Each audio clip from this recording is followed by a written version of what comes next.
Peace and love, fam. I hope that you are healthy, happy, and in good spirits. Today, we are going to be getting inside the mind of an abuser, how they groom, how it's possible to groom adults. You just don't have to be groomed as a young child. So we're going to help people to understand that, because a lot of people do not understand the dynamics of abuse, how abusers and predators work. We're going to talk about that today. Don't forget to like, share, comment, subscribe if you do enjoy this video. I am Coach Latasha. The name of my platform is Clara's Revival. Over here, we focus on reviving the spirit post-abuse and sex trauma, all things healing, all things breaking generational curses, all things unlearning learned behaviors and patterns that aren't true about yourself. We are about healing and becoming whole. So first and foremost, it's very important to know that an abuser, a predator, they know what they're looking for. They know what they're looking for. It's a prototype. They're looking for certain behaviors. They're looking for codependency, low self-esteem. They're looking for eagerness to please, willingness to overextend, ability to break boundaries. The first thing that any abuser or predator is going to do is get inside your mind. That is the first step. They must get inside your mind. They must gain trust. Gain trust. Get you to open up. Get you to talk about yourself. Tell all types of things about yourself as they play the active listening person, but they're gaining information on how to play you. They're going to want to start to take up your time. Pop up, some of them. They want to pop up on a job, pop up at your house. They want to spend every day with you. And that might seem flattering at first, but every day, they're going to be pushy about it. But you're going to push it to the side. Well, maybe he's just excited and, oh, he's really feeling me. Be very watchful of a person who wants to gain your trust too quickly. And this is what they do. Give you compliments, flattery, buying you things. This doesn't have to be an intimate relationship, okay? This could be a member at a church or a club or organization. This can be someone at work approaching you inappropriately, wanting to buy you gifts all the time, wanting to do things for you, wanting to give you extra attention.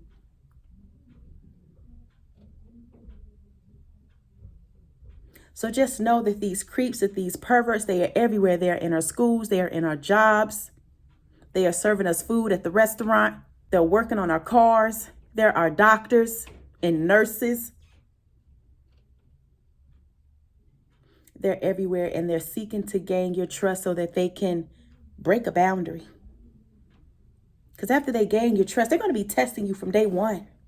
They're going to see how kind you are, how eager you are. If they call excessively, are you going to put them in check? Now, after you begin to gain this trust,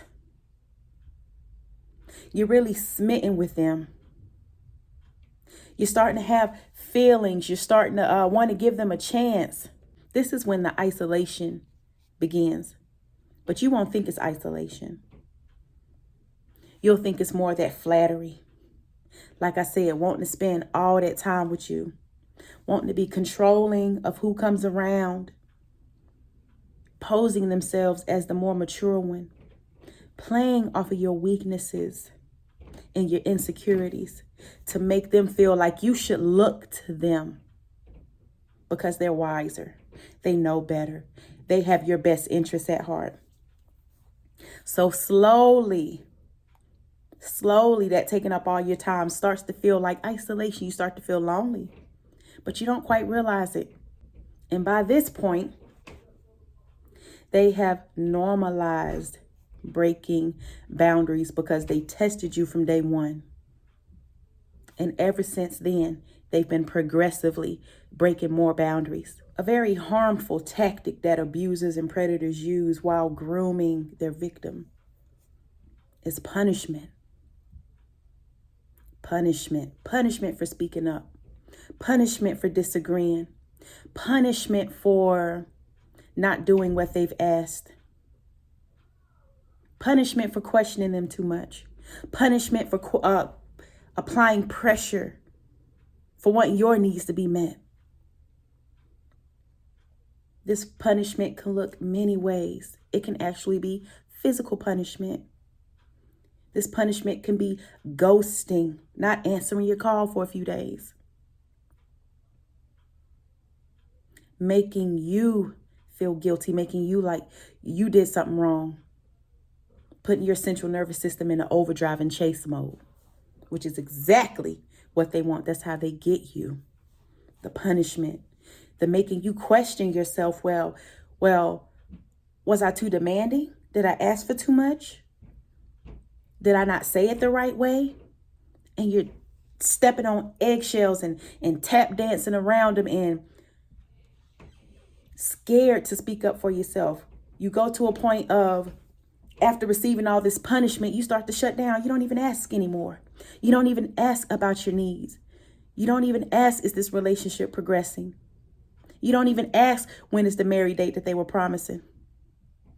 Or about all the other promises that they've broken. You begin to put your needs aside because you've been taught that to speak up means rejection, means punishment.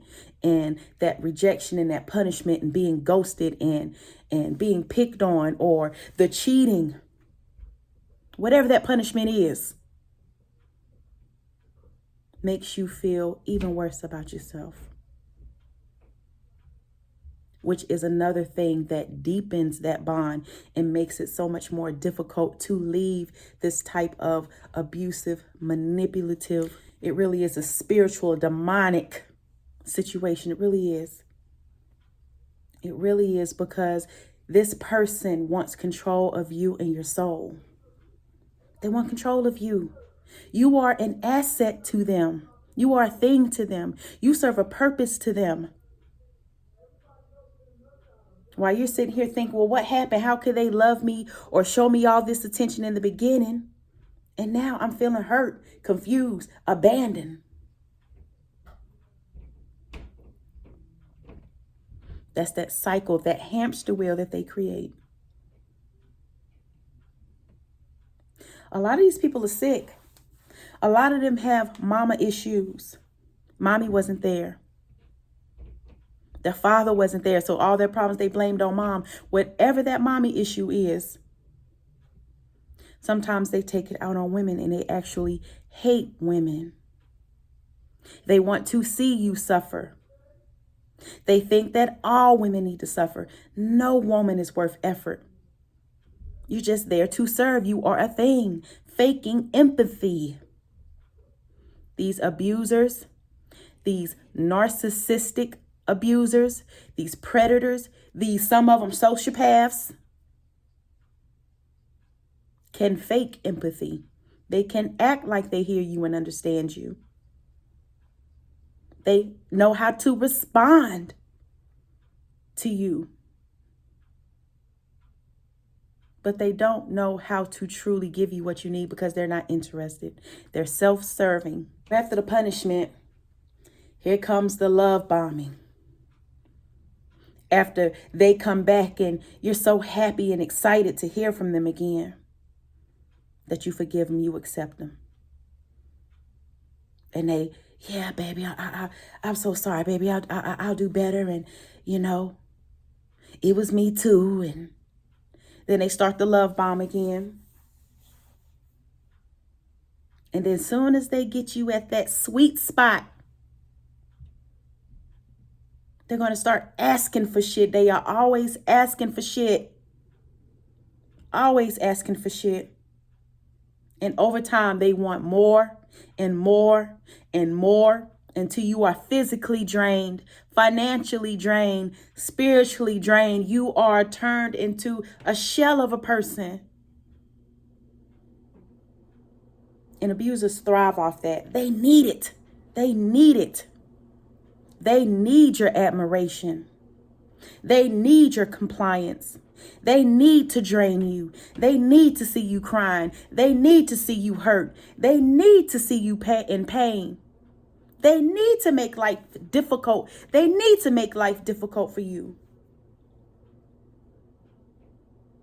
They thrive off of it.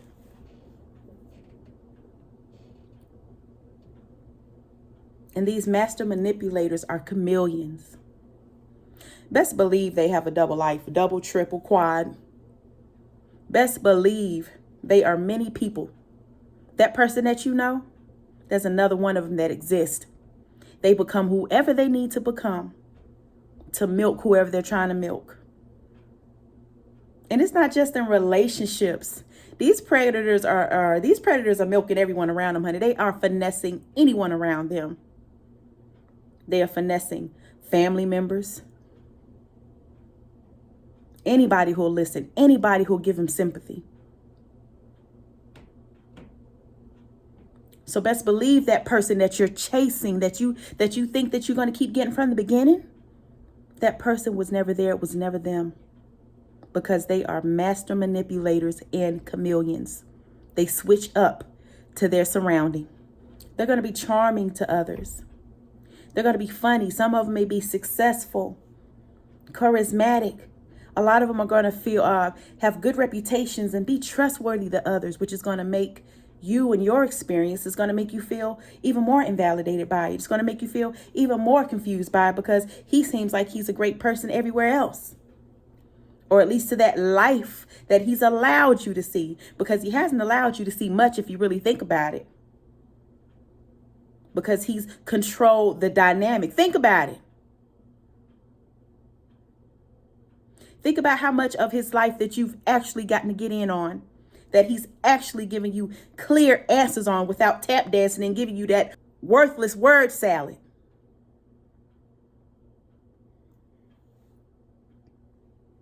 Every time they escape accountability by projecting, it's done on purpose.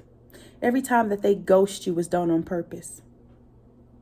Every time that they lie, don't answer the phone, it's done on purpose. Anytime they call you crazy, anytime they claim not to remember stuff, they love being in denial.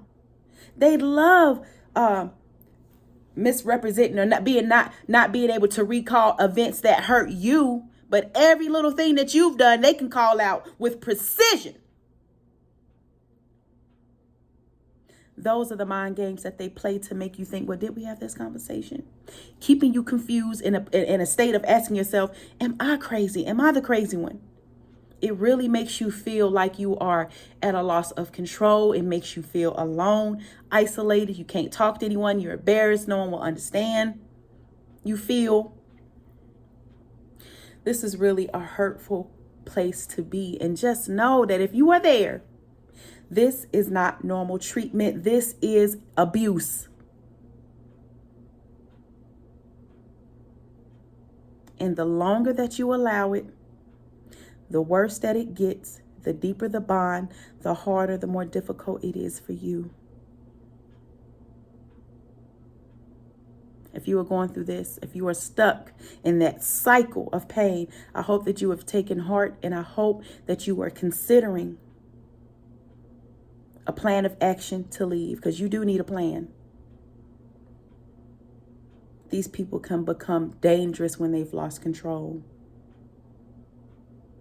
They'll become a totally different person.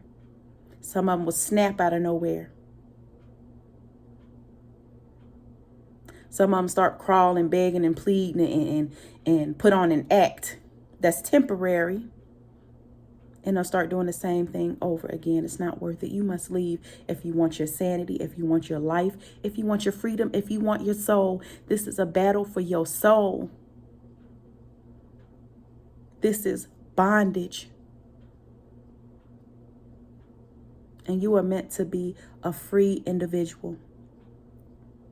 I really hope that this has helped you. I am Latasha once again. Thank you for listening. Please don't forget to like, share, comment, and subscribe. Don't forget, you can book coaching at www.clarasrevival.com. You can book your free 45-minute clarity session today if you are struggling with the type issues that we have discussed today. I have lived this. I can help you see the other side.